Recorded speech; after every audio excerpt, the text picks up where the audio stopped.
Hey Canucks fans, finally, we're back to playing hockey tonight, Game 3, Vancouver and Vegas.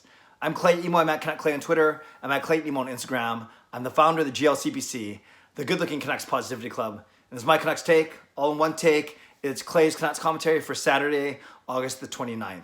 This is where you get Canucks insight that's positive and timely. Yes, it's been 4 days since the last game, a 5-2 victory, Vancouver over Vegas in game number 2 on Tuesday night.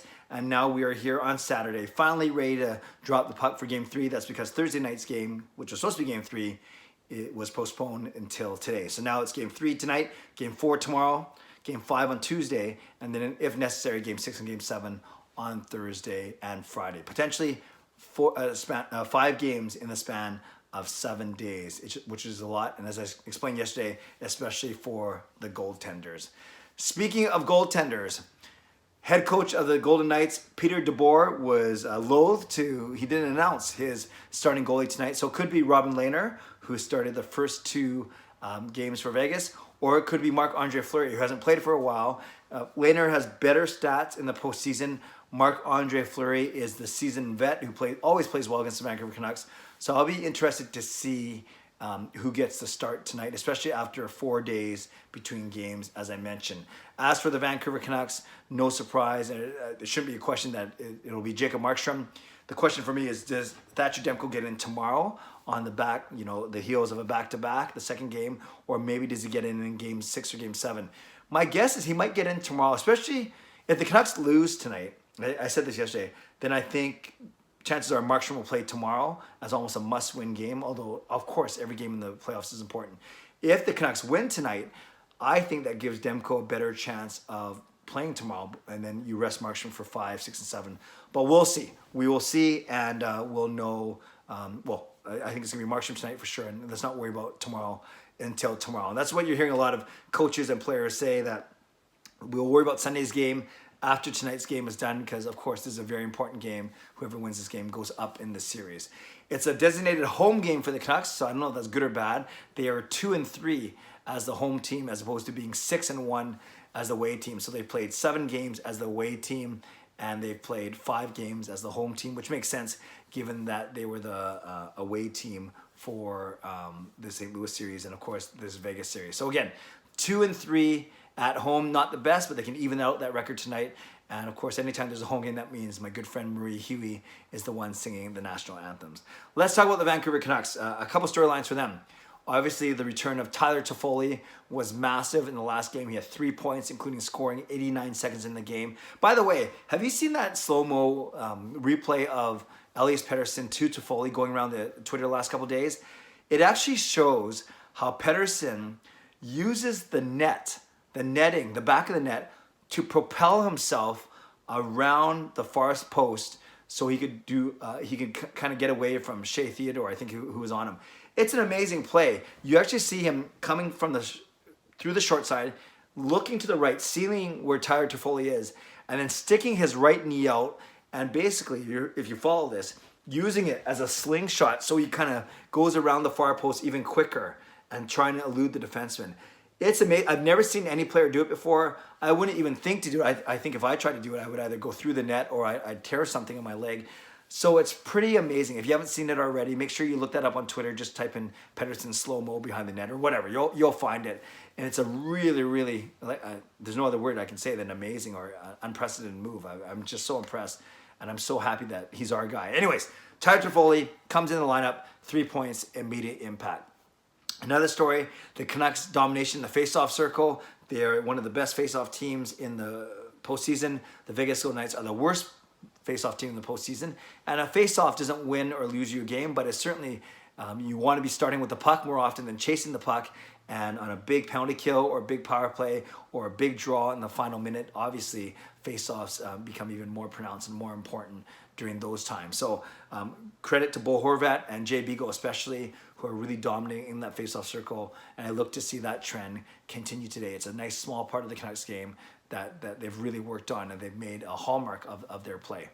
Also, a hallmark of their play is the amount of block shots that they have every game. 40 block shots in game number 2. I think that was an NHL playoff record. And to think that Vegas actually had 40 shots on net, plus another 40 blocked, that's at least 80 shots that were potentially on their way to Jacob Markstrom. Actually, I heard that the actual attempt was 92 or over 90, so that includes shots that go wide, obviously. So almost 100 shots going towards Jacob Markstrom. Markstrom saving 40 of them, 38 of the 40. Players blocking another 40 of them. That just shows you their will to win.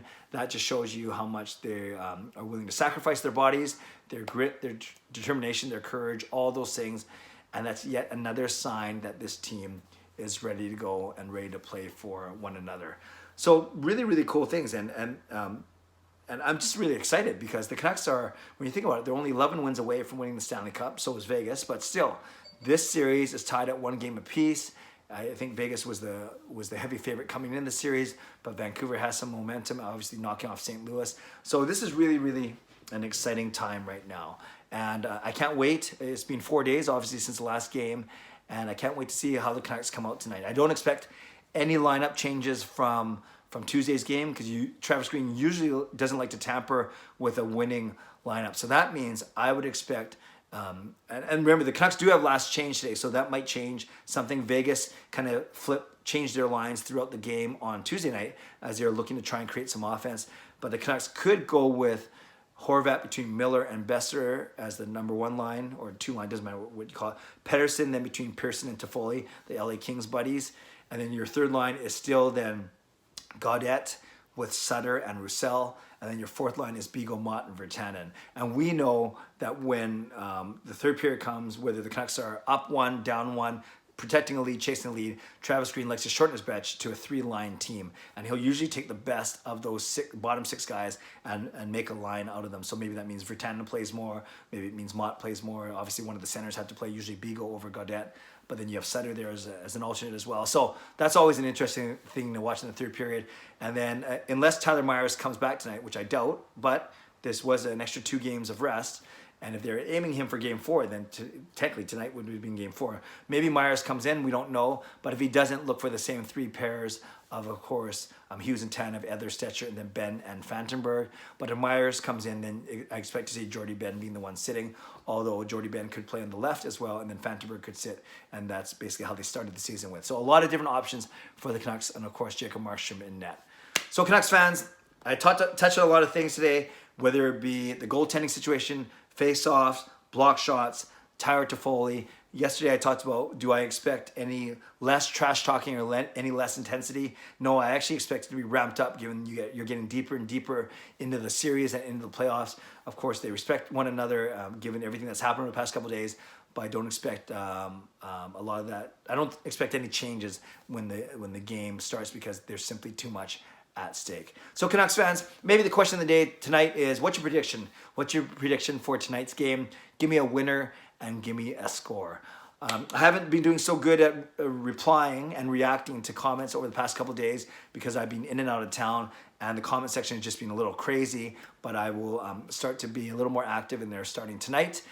So make sure that you leave a comment below. I love to read, react, and reply. And of course, subscribe if you like to, like this video if you like to, and I almost forgot to say it because it's been almost a week.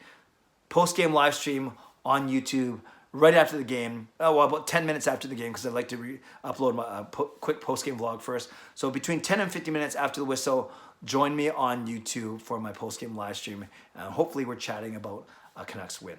Stay safe, stay healthy, take care of yourselves, take care of each other. Have a great day, God bless, and go Canucks go.